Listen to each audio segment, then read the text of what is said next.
I don't think we've ever really tried to put too much pressure on it being something, I don't know, a concept from the start or having to be a certain way.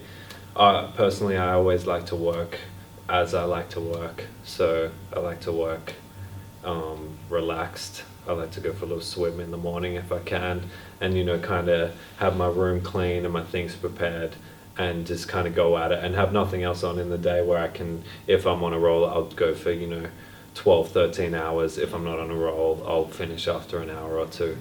I like to be, kind of a natural sort of way. So it kind of, I think it kind of started naturally for this one. Yeah, it always starts with beats. So Morgan will make like heaps of different, basically set of sound palette. And then I don't think we really put it together that it was going to be a concept album until about a quarter or a third the way through, when the songwriters, myself and Jesse, just started actually writing to people. We found that we're always writing to people in our lives, like directly, not someone made up, like actual writing the narrative as if we were telling somebody in our life. So yeah, we didn't mean it to be conceptual. We didn't mean it to link it back to the last record either. So both records become one body of work, so we can remember everyone we know. But that was all just kind of, it came out through the creative process. It wasn't planned.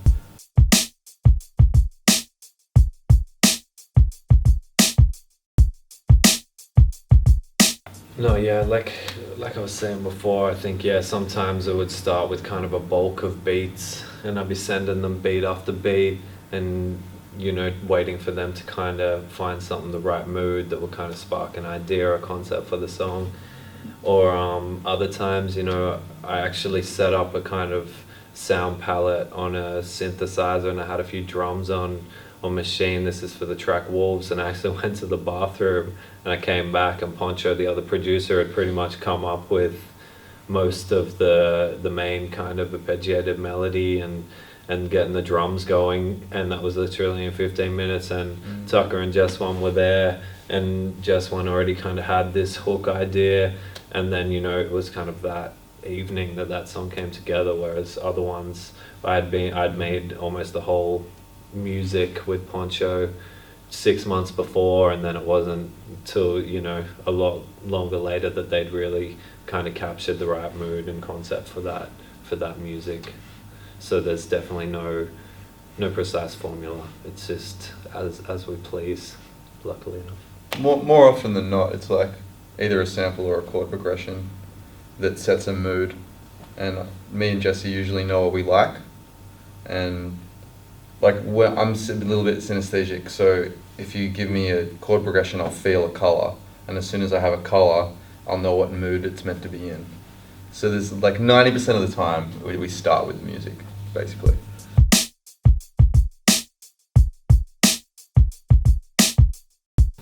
Yeah, so the record's called Everyone We Know, and there's 15 songs, and every single song is talking about another person that we have in our life, like both the songwriters. So a loved one, someone like Ignorance is Bliss is about going down your Facebook feed and coming across an ignorant dude or a racist person and going, why? So it's all about different personalities and people that are actually real in our lives. And we went to the April 77, our artist, and told him that, and said we basically wanted a visual representation of each song in a character. And we said we wanted it to be psychedelic because we really love 1970s kind of album art. And he just went with it and gave us a character for everyone, and Everyone We Know is there. And hopefully people can read into the weird nuances we have. If you really read into, say, Think About It, it's about a very powerful woman, but if you look at the art, it's a four-eyed cat with blonde hair holding a sword, wielding a sword. So it's for the people to interpret as well. Good art is, people bring their own meanings out of it.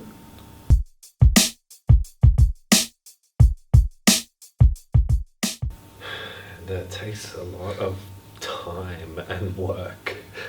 I think, back when we first started, it was just, it's always fun, and this is it, but this is why we're doing it. But you know, I suppose we used to work day jobs, and it was kind of like, you know, it would take up all of our spare time, and then yeah, I suppose it would just, it was a slower process back then because it would take us a lot longer, and it would just be, you know, it was maybe less professional. We didn't have the budget and stuff, and now we realize that we can achieve these goals, these musical goals, and these things could take forever. We could potentially have worked on this album for another 2 years. You know, it's just kind of finding your happy place with the song and getting it to the point where you're content with it. But yeah, you know, like even some of the songs on this record are already, you know, 6-8 months old, but to everyone else they haven't heard them yet. Fresh. So I reckon like the biggest thing we've learnt is to take responsibility for our own creative tastes. Like we used to wait and really give heaps of weight to other people's opinions, like a recording engineer or a mixer their opinion might have a lot of weight, whereas these days I think we kind of know what we want more. So it's, if anything, it's just having our own confidence in ourselves, because when you start, you're just like, you think you don't know, but it's all in there, and it's just kind of getting to that after time, marinating and knowing what you want.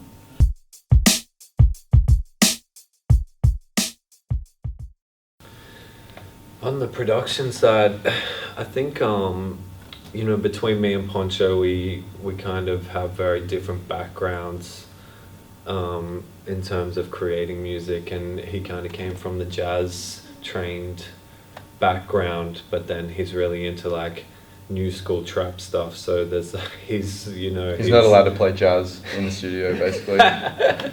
Well, I think the thing is, I'm always trying to get him to play jazz, and he always just wants to play a trap bass line, which is dope. Yeah, right. So so Morgan has a joke about no jazz because he actually wants jazz. Yeah, I'm using the, because I was running with that. I was like, trick.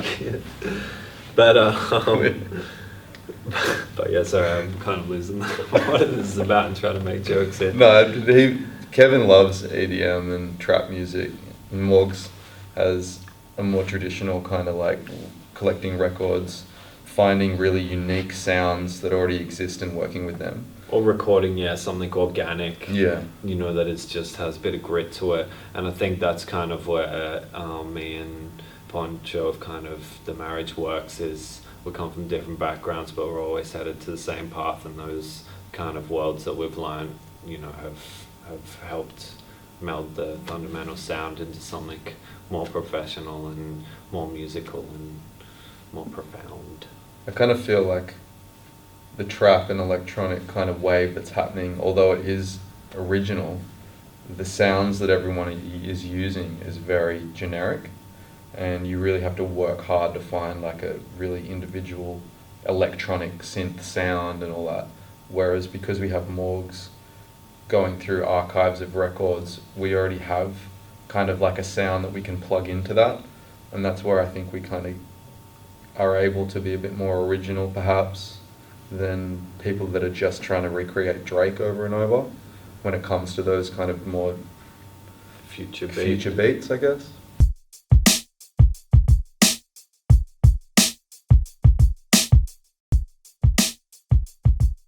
I think with the Milk and Honey one, I think that beat was kicking around for a while, and I think that Jesse had actually written a completely different hook over it, and he kind of had come to me with this idea, and I was kind of like, yeah, this is cool, and it didn't really progress for a couple months, and I don't know if you had heard it. I think I'd written mine first, but he hadn't heard it. And then Tucker had sent me the Milk and Honey one, and I heard that, and I was like, you know what, this is crazy, this is like bang on par. Not that Jesse wasn't awesome as well, and we're actually trying to work a new music for his idea, for his song idea as well, but Tux just married the music so well, and then, you know, we took that to Jesse as well, and he agreed that it was, you know, definitely the feel for that particular music and the marriage there.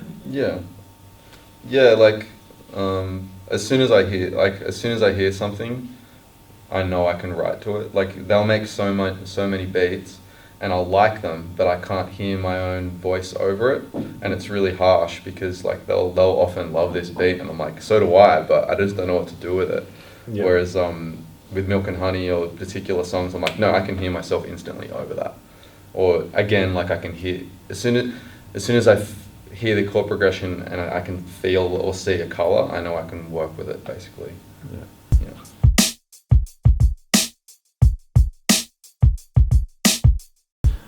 Well, yeah, to start off, usually I'm sitting down at my desk. It's my number one piece of gear. It's in my room, but to me, that is the place.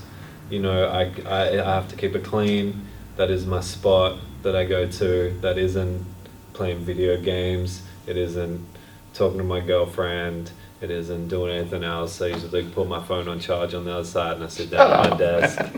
and then I'm listening to records and I'm putting records on, and sometimes I'll put a record on and I'll end up listening to a whole record and I'll forget that I'm trying to find some sounds or something. And so yeah, kind of a record player and machine, Cubase. I'm OG with it. Cubase, Rain, mixer. Yeah. We've got a mini Korg. I've also got a Rhodes 73 that a lot of the time if I can't find the right sample, that's always just got the earthiness, organic kind of bed to build off. Juno. Yeah. I got a bunch of gear. We got the Nord. We bought the Sub 32 latest Moog synthesizer last year. What's your sound card? Keep changing. I think we have an API preamp. We got the API. We got the distressor. We got a bunch of microphones. We have a pretty sweet kind of collection of gear that myself and the band have kind of contributed to over the years, but we kind of have never found a stable home or like a studio space to kind of stay there. Otherwise, it probably would have grown. Poncho is huge on the soft synths plugins kind of realm, and like I was saying before, I'm kind of from the old school. Like I always wanted to have everything analog, but as kind of reality kicks in, I'm moving more into soft synths and more in definitely plugins. I'm going crazy for. I bought the new Sound Toys bundle at Christmas because I had it on sale, and that stuff is awesome. I actually saw our mix engineer Dave Hammer. He was using a bunch of it on our last record, and I was like, I can buy this stuff and just take a little photo of his settings, and then here we go. I think a lot of vocal production stuff is probably the biggest. I'm not sure what software they're using. Yeah, for the Formant stuff, like probably the biggest kind of jump we did was take on vocal production for the first time, like actually pitching down and pitching up, auto-correcting, auto-tuning stuff that we've never really taken that heap seriously. Like there might be like one song on a record that we've kind of mess up the lead take a bit, whereas this one, the boys really went in on our vocal production a bit more. Like we experimented with it a little bit on the last record, but this one's like, there was always a conversation around if or not we should do it on this particular song. Yeah, I think the choice wasn't always like, oh, this singing is bad, we're just going to put auto-tune on this No, singing because it's creative bad. choice. It was like, me and Poncho, we're liking a lot of the new stuff that kind of has that effect to it, and we wanted to try and make it work in our music, and then, obviously we would kind of mess about with it and then show it to them if they were okay with it, then we're kind of good to go. It wasn't, a correction necessarily, it was more of a stylistic approach.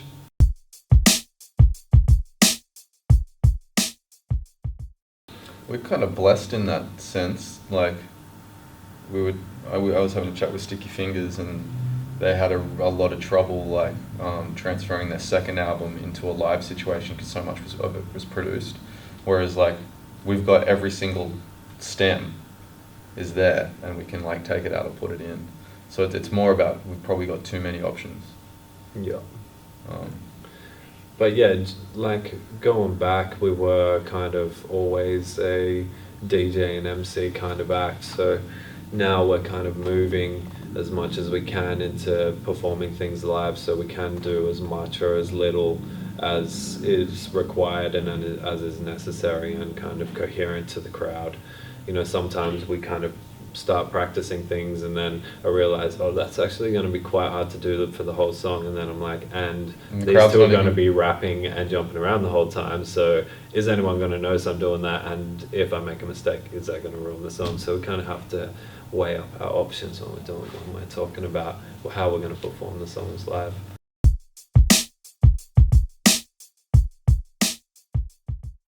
That's a real hard one. From a producer's point, in this band, I feel like the lyrics I feel like the beats and the lyrics are equally as important, and we both, as members of the band, we both see that. Yeah. But, and I think for the fans, we've definitely got people like, oh, Thundamentals, the beats are awesome, and other people are like, Thundamentals, That's the what I was gonna lyrics say. are everything.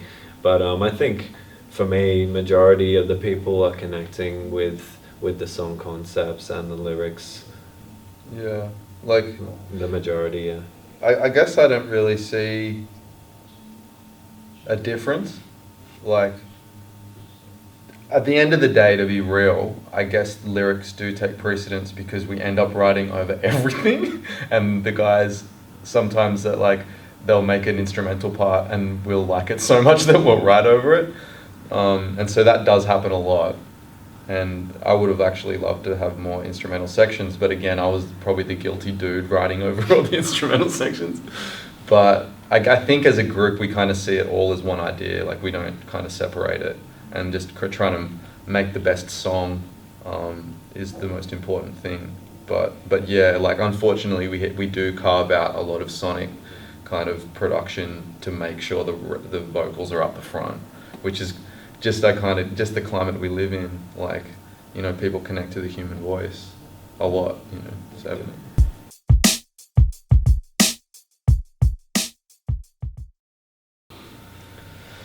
Then what happens after the album? I think we comes need to out? find a real studio to move into. Yeah. We're gonna Stress start. and anxiety. We're gonna start writing again. We're touring around with Groove in the Mood, which is incredible. That's our second lap around with Groove in the Mood. We're gonna put on our own tour. You know, I'm pretty sure I want to put together a couple of acoustic live versions of some of the songs. And yeah, like, it's just crazy. You never really know once you put the record out how it's going to be received. Like, we never knew our last album, we'd be touring it for 2.5 years. Like, you write music that connects with people, and opportunities come like on that day, and you're like, yay or nay. So I guess as long as we can just keep doing what we're doing, I'm going to be stoked.